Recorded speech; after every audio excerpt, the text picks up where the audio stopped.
ఏం వైభోగము, ఎంత వైభోగము! జగన్నాథ స్వామి రథోత్సవం ఎంతో వైభవంగా జరిగింది అనకాపల్లిలో.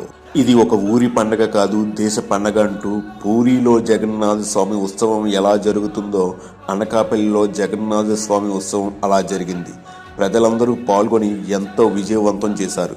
స్వామివారిని కళ్ళారా చూద్దామని చిన్నపిల్లల దగ్గర నుండి పెద్దవాళ్ళందరూ పరితపించారు. అంతేకాకుండా అద్భుతమైన డీజే డ్యాన్సులు, నేల వేషాలు, పులి వేషాలతో అనకాపల్లి దద్దరిల్లిపోయింది. పూరి జగన్నాథ స్వామి అనకాపల్లికి వస్తున్నారా అన్నట్లు అనిపించింది.